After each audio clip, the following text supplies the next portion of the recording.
ओम कृष्णाय वासुदेवाय हरे परमात्मने प्रणतक्लेशनाशाय गोविंदाय नमो नमः।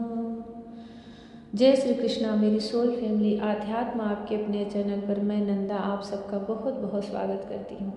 श्रीमद् भागवत महापुराण का 7वां स्कंद चल रहा है। प्रहलाद नरसिंह भगवान की स्तुति कर रहे हैं, दिव्य स्तुति कर रहे हैं। भगवान गदगद हृदय से प्रेम भरी दृष्टि से उन्हें निहार रहे हैं, उन पर अपनी स्नेहमयी करुणा बरसा रहे हैं। नारद जी कहते हैं, युधिष्ठिर प्रहलाद भगवान की स्तुति कर रहे हैं, कह रहे हैं कि पुरुष की अनुमति, प्रहलाद कहते हैं भगवान पुरुष की अनुमति से काल के द्वारा गुणों में क्षोभ होने पर माया मन प्रधान लिंग शरीर का निर्माण करती है।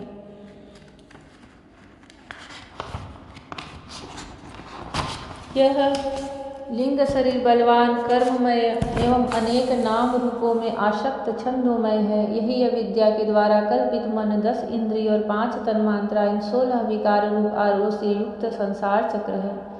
जन्म रहित प्रभु, आपसे भिन्न रहकर ऐसा कौन पुरुष है जो इस मन रूप संसार चक्र को पार कर जाए।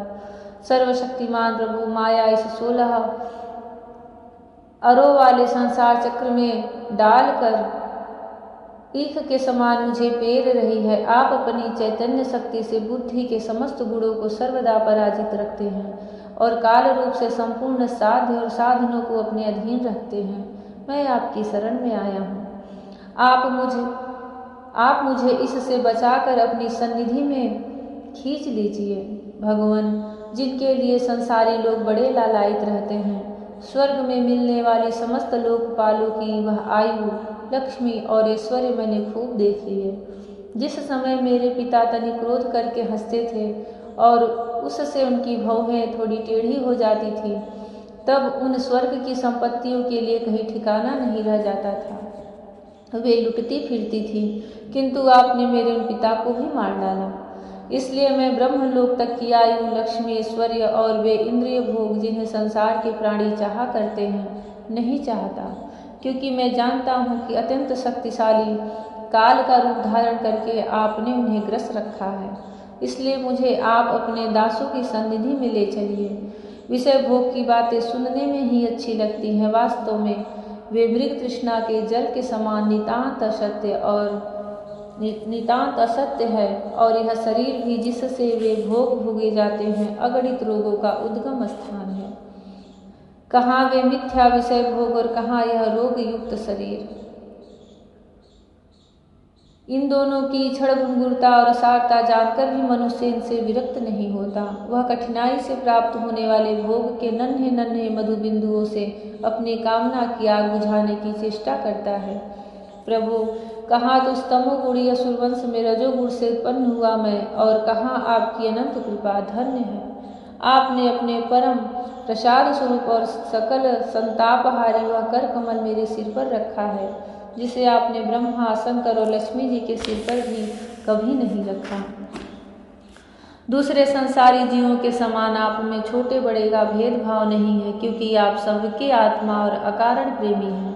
फिर भी कल्प वृक्ष के समान आपका कृपा प्रसाद भी सेवन भजन से ही प्राप्त होता है। सेवा के अनुसार ही जीवों पर आपकी कृपा का उदय होता है। उसमें जातिगत उच्चता या नीचता कारण नहीं होता। भगवान, यह संसार एक ऐसा अंधेरा कुआं है जिसमें काल रूप सर्प डसने के लिए सदा तैयार रहता है।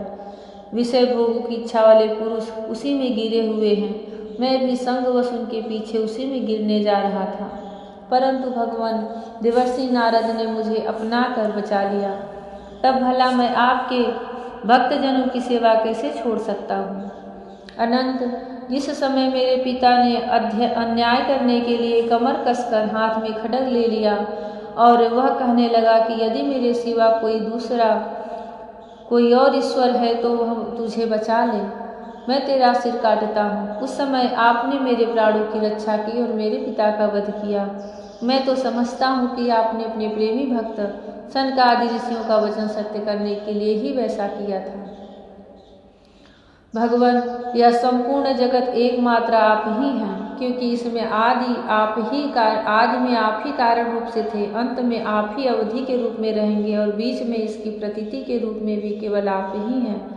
आप अपनी माया से गुणों के परिणाम स्वरूप इस जगत की सृष्टि करके इसमें पहले से विद्यमान रहने पर भी प्रवेश की लीला करते हैं और उन गुणों से युक्त होकर अपने अनेक मालूम पड़ रहे हैं। भगवान, यह जो कुछ कार्य कारण के रूप में प्रतीत हो रहा है वह सब आप ही हैं और इससे भिन्न भी आप ही हैं। अपने पराये का भेदभाव तो अर्थहीन शब्दों की माया है, क्योंकि जिससे जिसका जन्म, स्थिति, लय और प्रकाश होता है वह उसका स्वरूप ही होता है। जैसे बीज और वृक्ष कारण और कार्य की दृष्टि से भिन्न भिन्न है, तो भी गंध तन्मात्र की दृष्टि से दोनों एक ही हैं। जय श्री कृष्णा। भगवान की यह दिव्य और अद्भुत स्तुति प्रहलाद के सिवा और कौन कर सकता था। माता के गर्भ में ही देवर्षि नारद ने उन्हें वह आत्मज्ञान प्रदान कर दिया जिसे हजारों वर्षों तक तपोनिष्ठ ब्रह्मर्षि ऋषि मुनि भी नहीं प्राप्त कर पाते। माँ के गर्भ में अपनी माता कयाधु के गर्भ में प्रहलाद ने भगवत भक्ति प्राप्त कर ली, अगाध भक्ति प्राप्त कर ली और नृसिंह भगवान को प्रसन्न कर लिए। प्रभु, हम सबके हृदय में अपनी वह दया दृष्टि व आत्मज्ञान दृष्टि बरसाएं, हमें भी उनकी भक्ति का प्रसाद मिले। इस भव सागर से पार जाने के लिए भगवान श्री कृष्ण का चरण रूपी नौका ही एकमात्र सहारा है। उन्हीं की भक्ति में तल्लीन रहना चाहिए। उन्हीं की भक्ति, उन्हीं की सेवा, उन्हीं का नाम, उन्हीं का स्मरण, उन्हीं का चिंतन। भगवान श्री कृष्ण सबके मन की व्यथा जानते हैं, सबके दुखों को दूर करने वाले हैं। वह कृष्ण की भक्ति जिसे पा करके आत्मा सजीव हो उठती है, परमात्मा से मिलन हो जाता है, वह भक्ति हमें भी प्राप्त हो। यह श्रीमद् भागवत पुराण आप सबका पूर्ण हो, निर्विघ्न पूर्ण हो। यह भागवत साक्षात श्री हरि श्री कृष्ण का स्वरूप ही है। इसमें तल्लीन होकर डूब करके भगवान श्री कृष्ण को प्राप्त करना। जय श्री कृष्ण। राधे राधे। जय श्री कृष्ण। हरि ओम।